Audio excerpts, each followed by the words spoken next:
1년 사이에 여러 가지 변화도 있었고 또 더 준비해서 이번 주 금요일 날 떠나게 됩니다. 주로 네 곳에 중요한 지점을 하게 되는데 치클라요 하나님의 교회, 제일 처음에 보였던 본부 교회입니다. 시내에 있는 교회죠. 선교사님이 평상시 사역하고 있는 본부 지역입니다. 그리고 슐리아나 제1장로교회라고 이름을 붙였는데 우리가 영상에 보면 제일 많이 모여서 기타 치고 노래하고 했던 그곳입니다. 이곳은 지금 이 치클라요 가족교회에 출석하고 있는 성도의 고향입니다. 말하자면 한 3시간 정도 떨어져 있는데 그곳에 가서 선교사님이 이렇게 한 달에 한 2번, 3번 왔다 갔다 하면서 씨앗을 뿌리고 성도들이 모였습니다. 교회를 이름을 붙였는데 아직 현지인 담당, 그러니까 말하자면 현지 목사님까지 세우지 않은 상태입니다. 지난 5월달에 저희 교회를 다녀갔던 구미 온누리교회 박희재 목사님 한 2-3주 후에 다시 연락이 왔는데 이 훌리아나 제1장로교회 그곳에서 교회를 건축하기로 교회에서 공식적으로 결정을 하고 빠르면 올해 후반기에 늦어도 내년에는 그곳에 예배당을 세웁니다. 예배당 세우고 현지인 목회자 한 사람 파송하는 것까지 구미 온누리교회에서 책임을 지기로 했습니다. 두 번째로 이 라스팜파스라는 또 조그마한 도시 장소를 갔죠. 그것도 이렇게 길가에 가게 비슷한 조그만 집이 있는데 그곳에서 저희들이 예배를 드리고 사역을 했던 곳입니다. 그곳하고 또 이기모라는 곳이 있는데요. 치클라요 시내에서 조금 변두리 지역에 있는 곳입니다. 이 네 곳을 중심적으로 저희들이 사역을 하기로 합니다. 작년에는 사전 답사 차원에서 다녀왔는데 이번에는 저희 교회의 9명 그리고 부산의 샬롬 치과의 의료팀 8명 이렇게 해서 7명이 선교를 가게 되었습니다. 또 현지에서 한 5명 정도 그 교회에 출석하고 있는 청년 봉사자들 이렇게 합쳐서 네곳 지역을 중심적으로 사역을 하기로 합니다. 오늘 그 단기 선교팀을 파송하는 그런 의미에서 우리가 예배를 드립니다. 하나님께서 우리에게 주시는 교훈이 무엇일까? 또 우리 교회가 세계 선교에 쓰임받는 교회가 되기 위해 어떻게 준비되어져야 할까? 이것들을 계속 말씀을 묵상하면서 생각하고 있는데요. 최초의 이방인 교회로 선교사를 파송했던 안디옥 교회, 사도행전 11장과 13장에 나오는 이 안디옥 교회를 통해서 선교적인 교회, 세계 선교에 쓰임받는 교회는 어떤 교회인가 이것을 오늘 우리가 말씀을 통해 살펴보기를 원합니다. 하나님의 말씀은 사도행전 11장입니다. 11장, 13장을 몇 찾아가면서 함께 말씀을 보기를 원합니다. 사도행전 11장 19절에서 26절 말씀은 안디옥 교회가 어떻게 설립되었는가, 안디옥 교회의 개척 과정을 기록을 하고 있습니다. 먼저 19절에서 21절 말씀을 한번 목소리를 같이 읽겠습니다. 시작.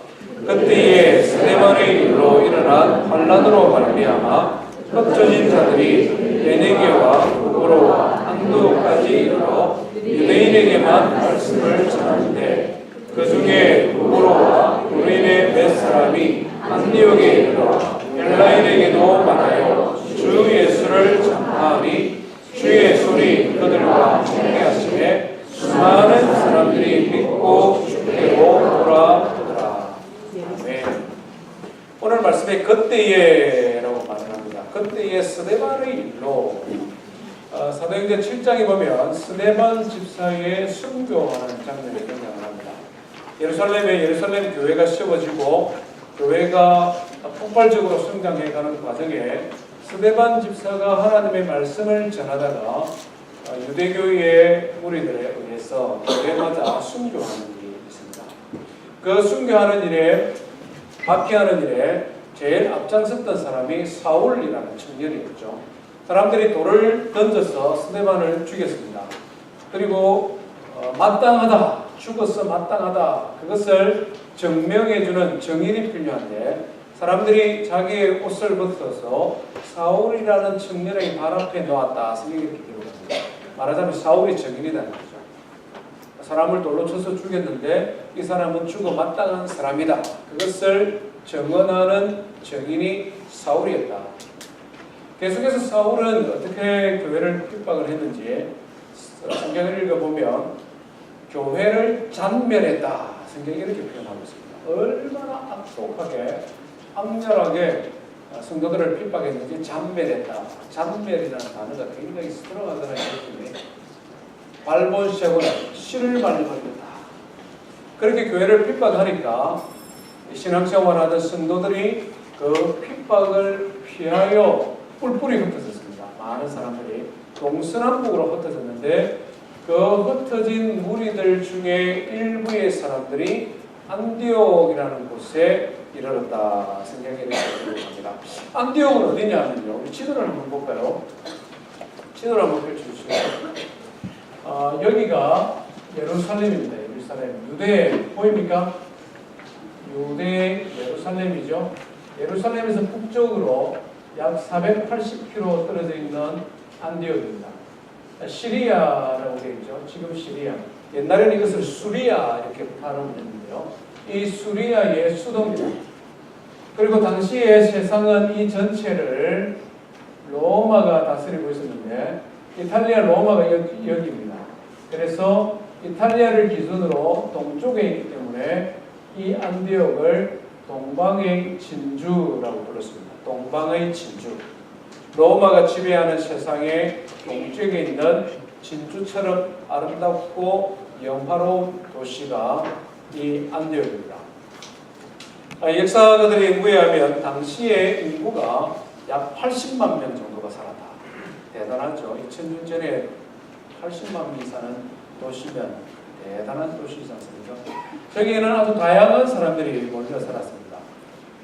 헬라 사람들이 말하자면 이 헬라어를 쓰는 사람들이 위주되었고 안디옥이라는 군사의 요충지 로마의 군대가 주둔하고 있던 곳이었기 때문에 다양한 군인들 세상에 각처 로마가 지배하는 나라들에서 포로로 잡혀온 전쟁 포로나 노예들 이런 사람들이 함께 섞여 있는 다양한 인종의 사람들이 섞여 있었습니다. 물론 유대인들도 한 2만 명 정도 살고 있었다. 역사가들은 그렇게 이야기하고 있습니다. 그곳에 핍박을 피해 도망간 사람들이 안디옥에 이르렀고 그 사람들이 그곳에서 복음을 전했다. 성경이 이렇게 기록을 하고 있습니다. 참으로 놀랍죠. 하나님의 역사가 놀랍습니다. 예수님께서 사명을 주셨지 않습니까? 오직 성령이 너희에게 임하시면 예루살렘과 온 유대와 사마리아와 땅끝까지 이르러 내 증인이 되리라 말씀하셨는데 복음이 예수님께서 이 말씀을 하시고 난 다음에 한 10년 정도까지 예루살렘에 계속 머물고 있었던 것 같습니다. 사도행전을 보면 사도행전 2장에 성령 강림 사건이 있고 3장부터 복음이 요 갈릴리 지역, 갈릴리라는 지역과 여기에 사는 사람들을 사마리아인이라고 했거든요. 이 지역까지 복음이 전파되고 이 너으로 가지를 못했습니다. 전체적으로 보면 아직 유대의 경계에 머물고 있었다. 복음이 유대의 경계에 머물고 있습니다. 예루살렘과 온 유대와 사마리아와 땅끝까지라고 말했는데 복음이 유대와 사마리아의 경계를 벗어나고 있지는 못하죠. 그런데 핍박으로 말미암아 사람들이 뿔뿔이 흩어지게 되었는데 그 뿔뿔이 흩어진 사람들이 유대와 사마리아의 경계를 넘어 드디어 이 동방의 진주라고 알려졌던 헬라 문화권 안디옥까지 전파되어지고 있다는 것을 기록을 하고 있습니다. 안디옥 교회를 통하여 우리가 선교하는 교회로 배우고자 하는 교훈들이 여러 가지 있는데, 가장 첫 번째는 복음 전도의 사명을 잊지 말자 하는 것입니다. 하나님이 우리에게 주신 사명을 잊어버리지 말자. 어떠한 형편에 있든지 잊어버리지 말자. 한번 상상을 한번 해보십시오. 핍박을 피해 도망온 사람들입니다. 지금도 우리가 뉴스를 통해서 이 시리아 난민들에 대한 이야기들을 계속 접하고 있습니다. 예수 믿는 것 때문에 고향에 살지 못하고 한 유대 공동체 안에 있지 못하고 쫓겨난 사람들입니다. 말하자면 예수님 때문에 폭삭 망한 사람들입니다. 마음속에 회의가 생길 수도 있지 않습니까? 내가 예수 믿는데 이 예수 믿는 것 때문에 고향에 살지도 못하고 쫓겨나서 가족도 떠나고 재산도 다 잃어버리고 아무도 모르는 식면부지의 땅, 그 480km나 떨어져 있는 안디옥까지 쫓겨나왔으니 내 인생이 참 막막하지 않겠습니까? 그럴 수 있는 상황이라는 것이죠. 그런데 이들의 마음속에는 예수님 때문에 그런 고난을 받았는데 그 고난을 피하여 도망온 그곳에서도 예수 그리스도의 복음을 전파하고 있다. 유대인뿐만 아니라 헬라인에게까지 복음을 전파한다. 성경은 이렇게 기록을 하고 있습니다. 어떤 형편에 있든지 어떤 상황에 있든지 간에 예수 그리스도를 믿음으로 말미암는 구원의 도리를 끝까지 붙들고 있는 성도들, 하나님께서는 그런 성도들을 통하여 헬라 첫 번째 교회, 세계 선교회에 쓰임받는 하나님의 교회를 세우고 있는 것을 보게 됩니다. 사랑하는 성도 여러분, 모든 것이 예수 믿고 잘 될 때 예수님을 전파하는 것은 어렵지 않습니다. 그렇잖아요. 와, 예수 믿으니까 이렇게 잘 되지 않느냐, 너도 예수 믿어라 말하기 참 쉽습니다. 가난해지면 어떻습니까? 일이 좀 안 풀리면 어떻습니까? 예수 믿는 우리 집 자식보다 예수 안 믿는 저 집 자식이 더 잘 되면은 그런 경우에는 예수님 전하는 것이 어렵습니다. 그런 경우에는 내가 믿는 예수님이 가치가 좀 떨어집니다. 그런 경우에는 내가 믿는 예수님을 소개하는 것이 부끄럽습니까? 우리의 신앙의 삶 속에 있어서 우리의 영혼의 구원자 되시고 유일한 구원자로서 우리를 사랑하심으로 십자가에 피 흘려 돌아가신 예수 그리스도의 그 사랑, 주님이 우리를 위해 베풀어 주신 그 크신 은혜를 기억하고 그것을 늘 전할 수 있는 성도 되기를 주의 이름으로 축원드립니다. 이 흩어진 성도들은 그 주님의 명령, 주님이 주신 사명을 잊어버리지 않았습니다. 너희는 가서 모든 족속으로 제자를 삼아 아버지와 아들과 성령의 이름으로 세례를 베풀고 내가 너희에게 공부한 모든 것을 가르쳐 지키라. 바라는 것은 저와 우리 넓은 장로교회가 주님께서 우리에게 주신, 우리 교회에 주신 사명으로 기억하고 늘 이것을 전하는 교회 되기를 주의 이름으로 축원드립니다. 안디옥 교회는 어떤 교회냐 보니까 복음을 전할 뿐만 아니라 하나님의 말씀을 철저히 배우고 가르치는 교회였다 하는 것입니다. 우리 22절, 23절, 24절까지 한번 읽어봅니다. 시작. 21절부터 시작. 주의 손이 그들과 함께 하시매 수많은 사람들이 믿고 주께로 돌아오더라. 예루살렘 교회가 이 사람들의 소문을 듣고 바나바를 안디옥까지 보내니 그가 이르러 하나님의 은혜를 보고 기뻐하여 모든 사람에게 굳건한 마음으로 주와 함께 머물러 있으라 하니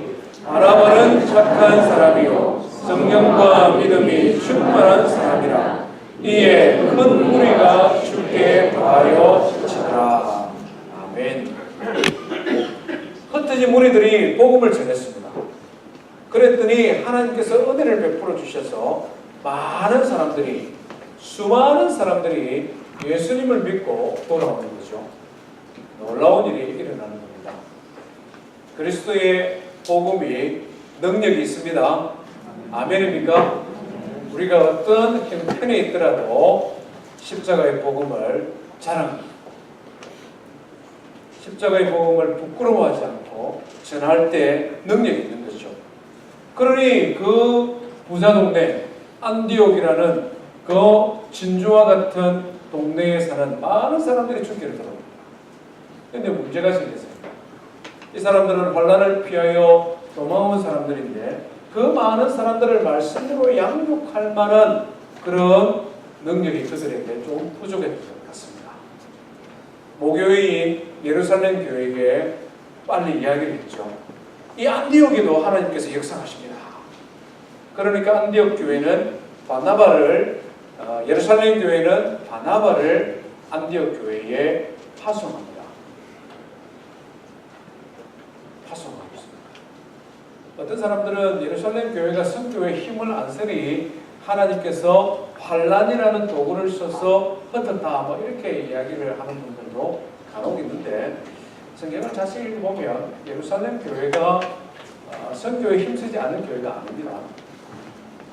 바나바는 예루살렘 교회의 아주 중요한 영적인 리더입니다. 아주 부자입니다. 구브로라는 지중해 연안에 있는 섬 출신인데 레위 족속이고 재산이 많은 부자였습니다.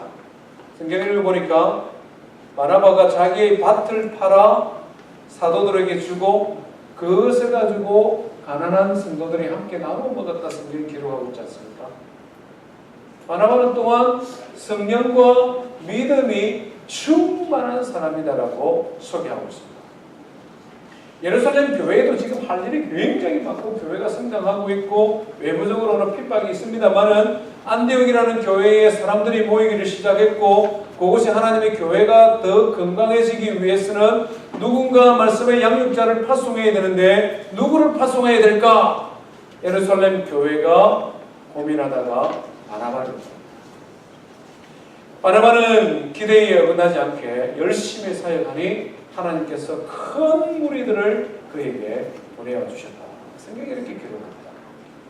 이렇게 열심히 사역하는 중에 25절에 보니까 바나바가 또 어떻게 합니까? 사울이라는 사람을 찾으러 다소로 가고 있는 것을 봅니다. 사울. 스데반 집사를 돌로 쳐서 죽이는 일에 증인이 되었던 사울, 바로 그 사울입니다.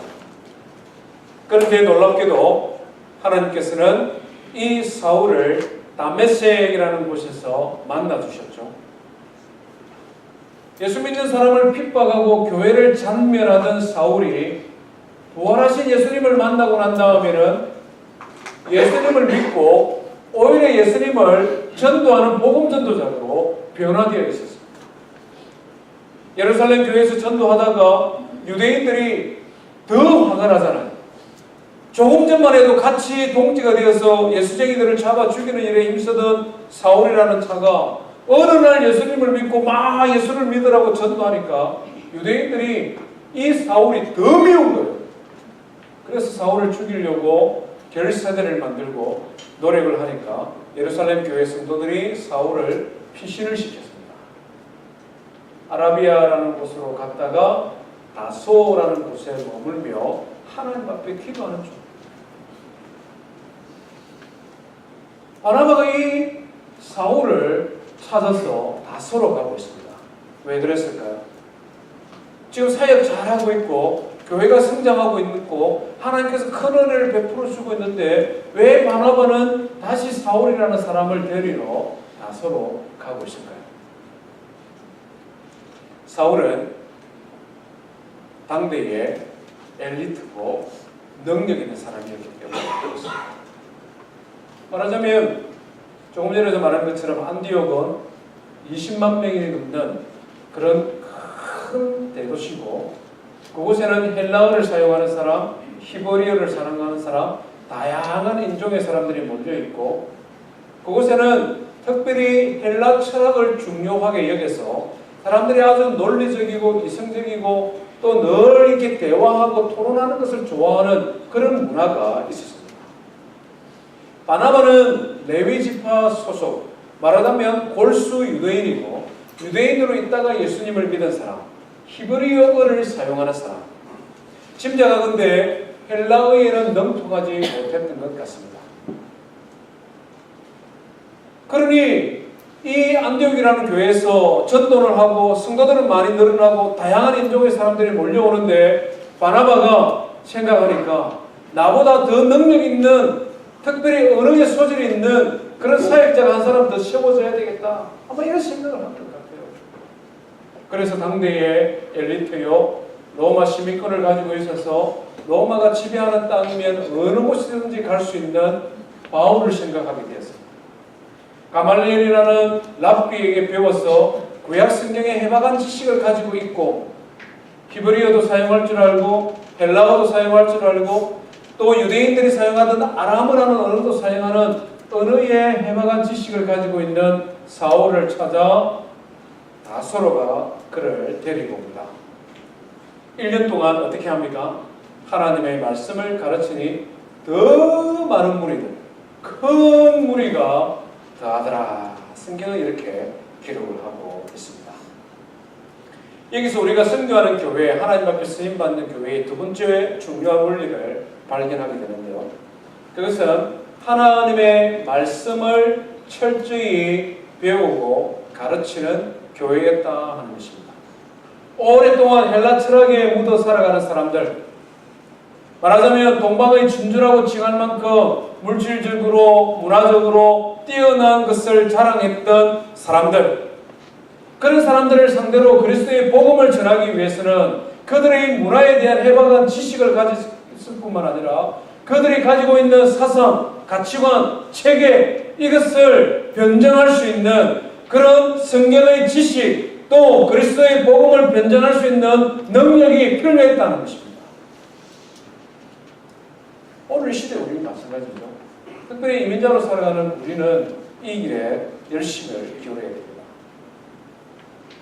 다양한 인종이 섞여 살아가는 이 시대에 사람들은 무엇을 생각하고 무엇을 더 중요하게 여기고 어떤 데 가치를 두고 살아가느냐. 너무나 복잡하고 다양하게 바뀌는 오늘 이 시대의 젊은이들이 무엇을 더 소중하게 여기느냐. 이 사람들의 생각 속에 어떻게 그리스도의 복음을 그들의 생각, 그들의 마음, 그들의 문화 속에 넣을 수 있을 것인가? 끊임없이 우리는 고민하고 연구해야 됩니다.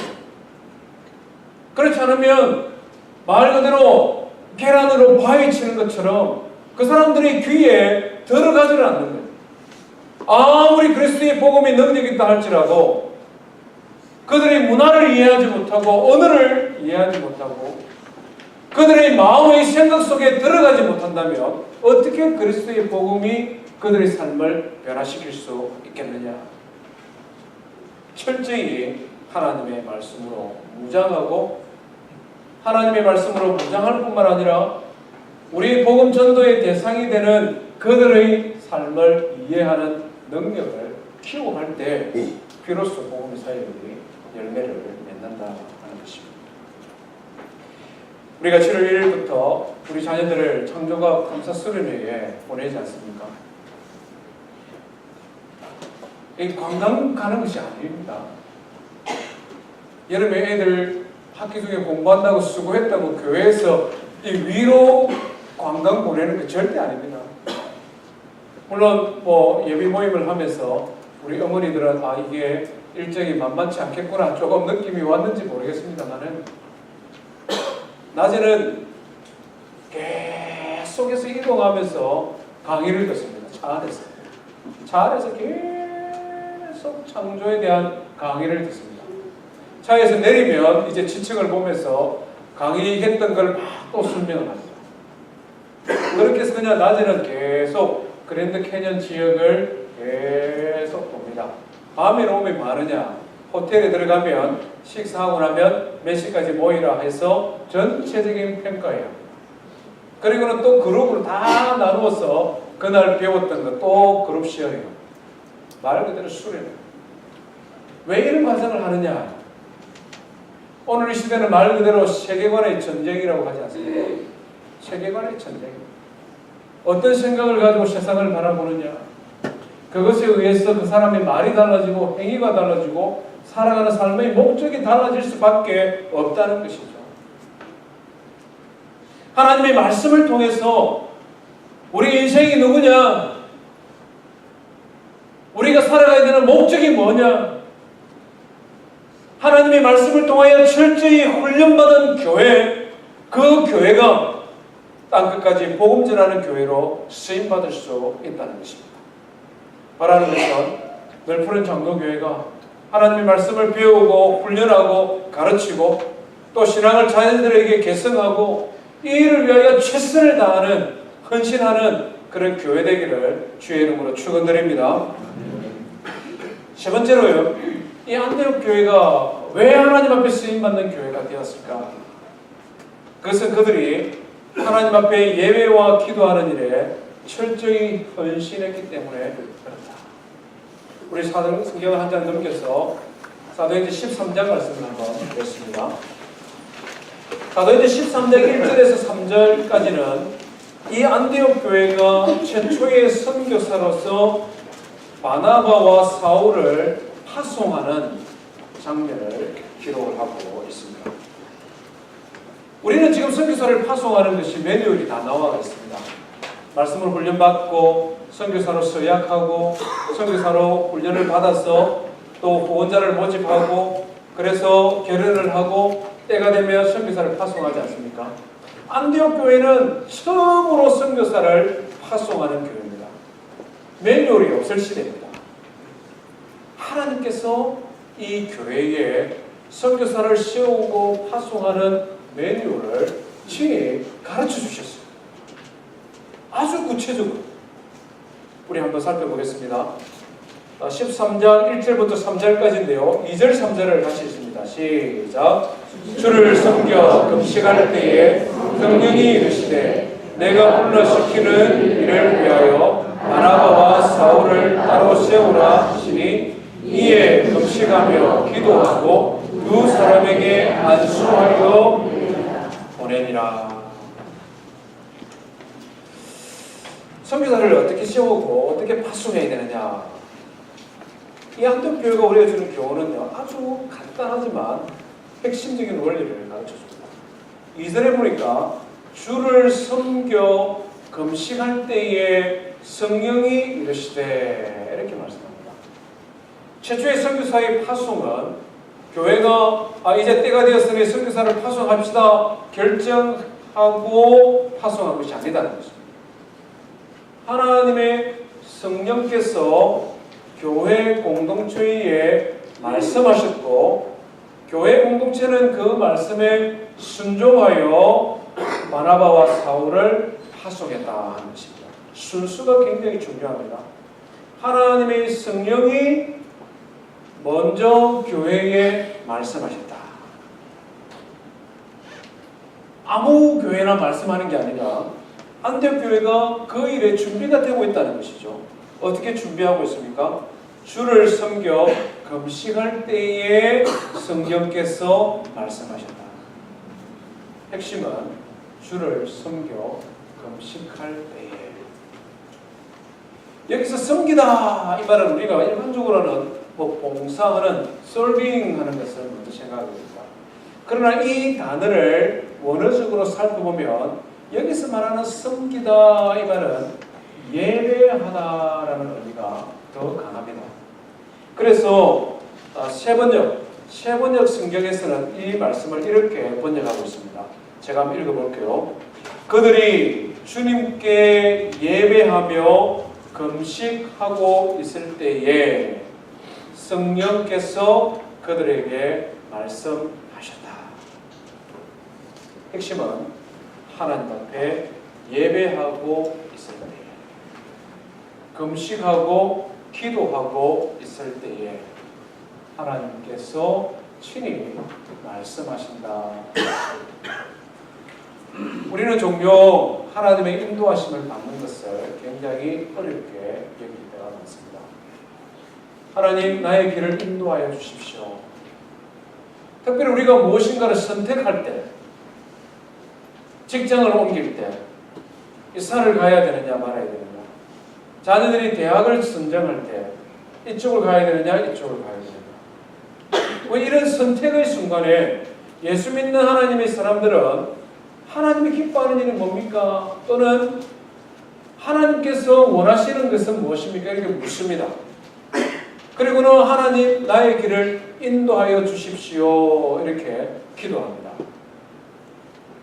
삶의 구체적인 선택의 순간에 어떤 성도들은 하나님의 인도하십니다 확신하고 그 길을 가는가 하면, 어떤 성도들은 도대체 무슨 말씀인지 모르겠다, 모호하다 이렇게 표현하는 사람도 있습니다. 정말 우리가 하나님의 인도하심을 받기를 원한다면 우리가 집중해야 될 것은 하나님 앞에 드리는 예배와 기도다 하는 것입니다. 하나님께서는 지금 이 안디옥 교회의 성도들을 향하여서 그들이 예배하고 있는 중에, 기도하고 있는 중에 하나님께서 먼저 그들에게 말씀하고 있는 것을 보게 됩니다. 이겁니까 저겁니까 내어놓고 그것을 가르쳐달라고 기도하기 이전에 우리가 하나님 앞에 온전한 예배의 생활, 우리가 하나님이 기뻐하는 기도의 삶을 살아갈 때에 하나님께서 우리에게 가르쳐 주신다 하는 것이죠. 이것은 오늘 이 시대에 우리가 드리는 예배를 돌아보게 합니다. 정말 하나님이 기쁘시게 받으시는 예배가 무엇인지를 우리에게 다시금 생각하게 합니다. 오늘 시대의 예배가 얼마나 인본주의적으로 변화되는지를 봅니다. 예배의 주체가 내가 되어 있을 때가 많답니다. 내가 하나님 앞에 예배 드리면서 얼마나 은혜 받았는가, 하나님 앞에 예배 드릴 때 찬양이 얼마나 나에게 위로가 되었는가, 예배하면서 정말 내 마음이 얼마나 좋았는가, 만족했는가, 그것을 가지고 우리는 늘 오늘 예배는 좋았고 지난주 예배는 별로였고 늘 이런 식으로 예배를 생각할 때 너무 많다. 정말 하나님이 받으시는 예배, 우리의 삶을 인도하시는 하나님의 음성은 하나님이 기뻐하는 예배 가운데 하나님께서 우리에게 주시는 자연스러운 행위입니다. 어떻게 우리가 하나님을 온전히 예배할 수 있을까요? 예배를 받으시는 분이 누구신지를 정확하게 알고 그분께 예배하는 것입니다. 온 천지 만물을 창조하신 창조주 하나님, 그 하나님께서 나의 인생의 주인이 되시고 나의 삶의 인도자가 되십니다. 그것을 고백하고 드리는 것이 예배입니다. 그 마음을 가지고 하나님 앞에 찬양하는 것이 예배입니다. 그 마음을 가지고 하나님의 이름을 높여드리는 것이 예배입니다. 이 마음속에서 하나님 앞에 드리는 찬양도 있고, 이 마음속에서 하나님 앞에 드리는 기도도 있고, 이 마음속에서 하나님 앞에 회개가 나오는 것입니다. 우리가 열심히 세상을 살아갑니다. 일주일 열심히 세상을 살아갈 때 내 삶의 주인은 납니다. 내가 선택하고 내가 결정하고 나를 위해서, 나의 가족을 위해서, 우리 가정을 위해서 우리가 일주일 동안 세상에서 살아가는 동안의 삶의 주제는 나고 주인도 나고 나를 위해 살아갑니다. 그러다 보면 내가 내 인생의 주인이 되어 있어요. 나도 알지 못합니다. 그러다 보면 나의 만족을 위해 내가 살아가고 있습니다. 그러다가 주일날 예배드리면 나의 몸은 여기에 와 있지만 역시 나의 인생의 주인은 나고 나를 위해 내가 살아가고 있는 거예요. 예배조차도 하나님이 기뻐하는 예배가 아니라는 것입니다. 지극히 높으신 하나님을 예배하면 그 하나님 앞에 우리 인간의 본 모습을 발견하게 되지 않습니까? 그 영광스러운 하나님 앞에서 구원받은 죄인으로서 하나님 앞에 감사하는 마음이 생기지 않습니까? 하나님이 나의 삶의 주인이 되시니 내가 주인인 것처럼 살아온 것에 대한 회개하는 마음이 우리에게 있지 않습니까? 내가 주인이 되어 세상을 살아가다 보면 교만한 마음 생기게 되고, 판단하는 마음 생기게 되고, 정죄하는 마음 생기게 되고, 별것 아닌 거 가지고 싸우는 마음이 생기게 되지 않습니까? 살아계신 창조주 하나님을 높이다 보면 자연스럽게 나는 하나님 앞에서 지극히 부족하고 연약한 우리 인생의 연약함을 보게 되는 것이죠. 자연스럽게 회개하는 마음이 생기는 것입니다. 겸손한 마음이 생깁니다. 삶의 주관자 되신 하나님을 의지하는 마음이 우리에게 찾아오게 됩니다. 그런 마음만 생깁니까?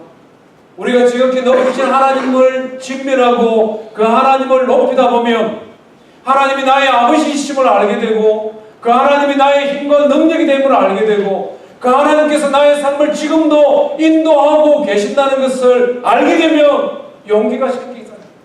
든든한 후원자가 있음을 알게 되니까 고민하고 잠 못 이루는 그런 삶의 난제들에 대한 하나님의 지혜를 얻게 되지 않습니까?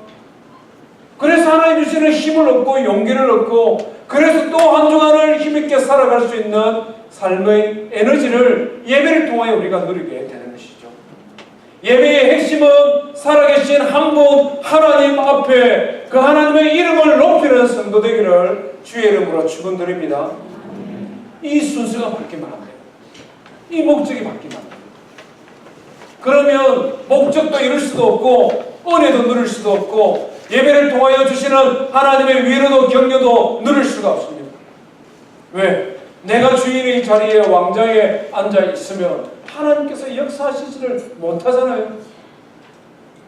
안디옥 교회가 하나님을 예배하니 하나님께서 친히 찾아와서 그들에게 말씀하여 주십니다. 예배할 때 어떻게 예배할까? 최선을 다하여 예배합니다. 금식하며 기도하며 예배합니다. 이들의 기도의 제목은 우리와 조금 달랐음을 보게 됩니다. 안디옥 교회에 얼마나 기도할 게 많았겠습니까? 성도들이 얼마나 기도할 내용이 많았겠습니까? 한번 상상을 해보십시오. 예수 믿는 것 때문에 박해를 피해 난민처럼 들어온 동네 어떻게 살아야 되느냐? 뭘 먹고 살아야 되느냐? 두고 온 고향의 부모와 자녀들은 그대로 잘 있느냐?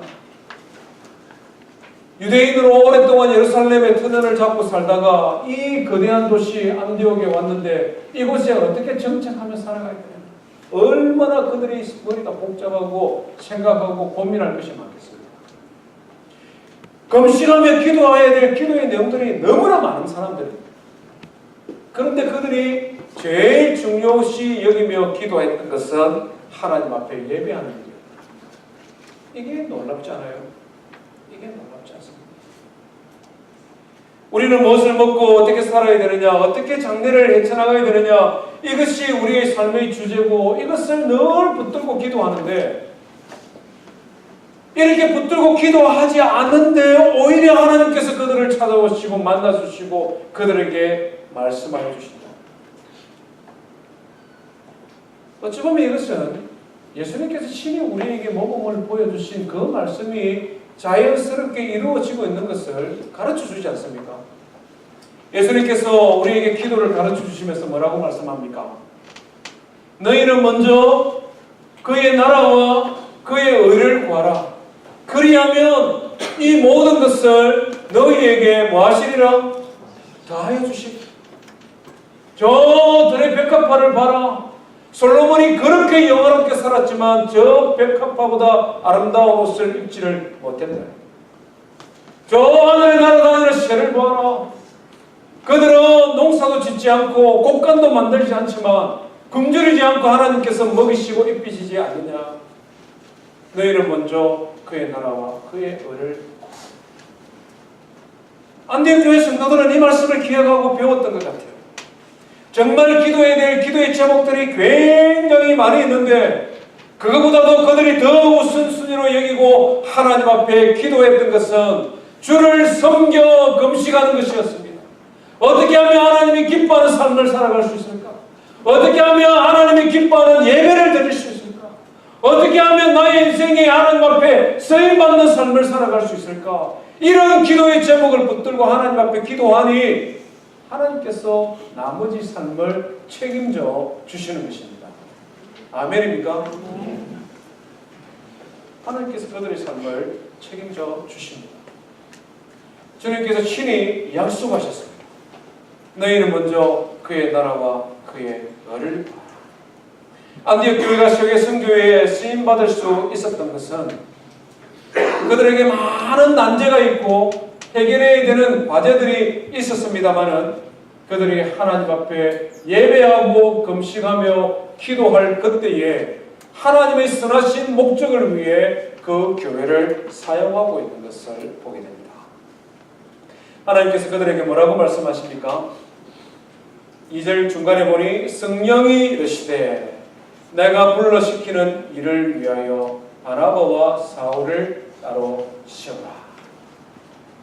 세계 선교를 위해 2명의 사역자를 세우는 것을 보게 됩니다. 사도행전 13장 이후에 보면 이 2명의 사역자가 어떻게 세계 선교의 역사를 이루어가는지를 자세히 기록을 하고 있습니다. 바울과 바나바의 행적일 뿐만 아니라 안디옥 교회의 행적입니다.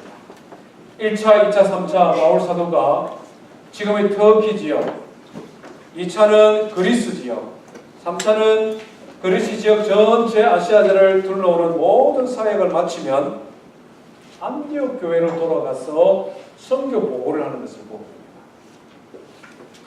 안디옥 교회는 선교사를 세우고 파송했고 그들을 위해 기도했고 그들이 필요한 물질을 제공했습니다.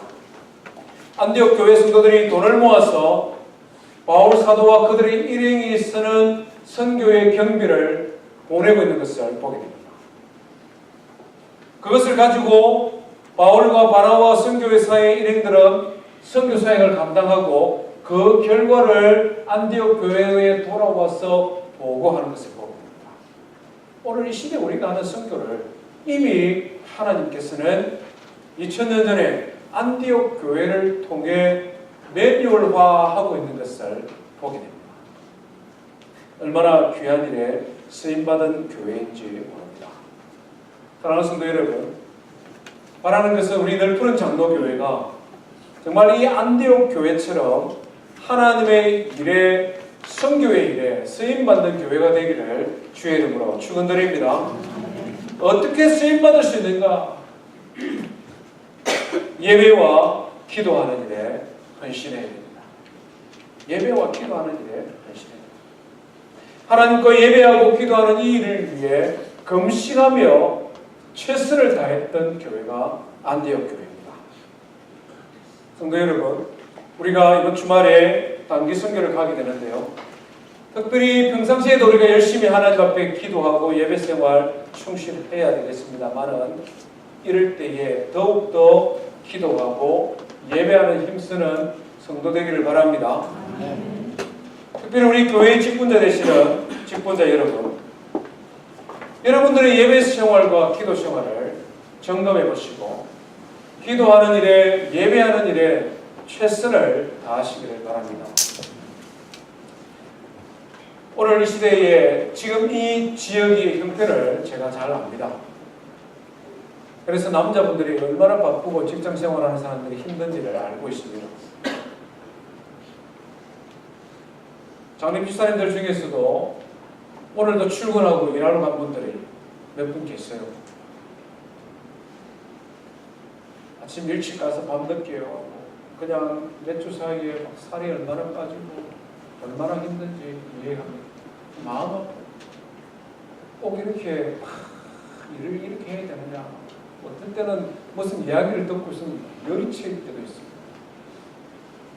우리가 짊어지고 가야 되는, 우리가 책임지고 가야 되는, 또 가장이 또 지고 가야 되는 그런 삶의 책임입니다. 최선을 다해서 하십시오. 하나님의 지혜를 달라고, 능력을 달라고 기도하면서 하십시오. 그렇다고 해서 하나님 앞에 예배드리고 기도하는 일을 포기하거나 게을리하지 않도록 정말 애를 쓰시기를 바랍니다. 그렇지 않으면 우리 신앙을 지키기가 어렵기 때문입니다. 처음 신앙생활하는 성도들, 아직 믿음이 연약한 성도들은 그렇다 손 치더라도 직분자들은 그래서는 안 돼요. 그러면 내가 견디질 못하기 때문에 그렇습니다. 신앙의 기본이라는 것, 기본을 해야 기본이 지켜지는 것입니다. 하나님 앞에 예배하고 기도하는 일, 우리 죄 있는 형편이 아무리 힘들고 어렵더라도 이것이 나의 신앙의 마지노선이다. 스스로 선을 그어야 됩니다. 이게 무너지면 나의 가정도 무너지고 내가 섬기는 사역도 무너지고 우리 교회도 무너진다. 이런 긴박한 마음을 가지고 기도해야 됩니다. 그런 마음을 가지고 교회를 섬겨야 됩니다. 그럴 때에 하나님께서 나를 사용하시고 그 교회를 하나님의 역사를 위해 사용하시는 것이죠. 상황이 힘들고 일이 어려워서 그래서 모든 사람들이 힘들다 할 그때에 그럼에도 불구하고 하나님 말씀 붙들고 그럼에도 불구하고 하나님 앞에 예배의 자리 지키고 그럼에도 불구하고 하나님 앞에 기도하는 일을 위해 발버둥 치는 삶, 그것이 하나님 앞에 쓰임받는 삶이지 않겠습니까? 단기 선교를 떠나는 선교팀 여러분, 더 철저히 하나님 앞에 기도로 준비하시기 바랍니다.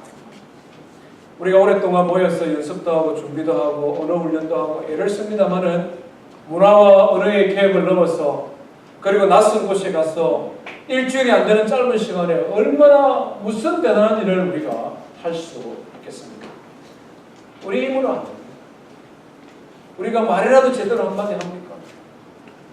하나님께서 은혜를 베풀어 주셔서 우리의 손짓 하나, 발짓 하나, 우리의 다정한 눈길 하나, 우리 마음에 예수 그리스도의 영이 있어서 그래서 하나님의 피조물로 하나님의 형상으로 지음받은 그 영이 우리의 영과 교통함으로 우리의 사랑을 알고 느끼고 경험할 수 있는 하나님의 역사가 있어야 되지 않겠습니까?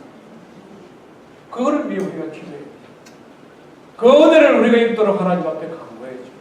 그럴 때 하나님께서 우리를 들어 사용하시는 것입니다. 오늘 안디옥 교회가 어떤 교회인지 살펴보았습니다. 선교의 사명을 잊지 않고 하나님의 말씀으로 철저히 무장되고 하나님 앞에 예배하고 기도하는 일을 위하여 최선을 다한 교회, 하나님께서는 그 교회를 통하여 세계형 선교의 역사를 이루어갔습니다. 마지막 세대를 살아가는 저와 늘푸른 장로교회가 이런 교회로 하나님 앞에 쓰임받기를 주의 이름으로 축원드립니다. 우리 말씀 기억하며 함께 찬송하십시다.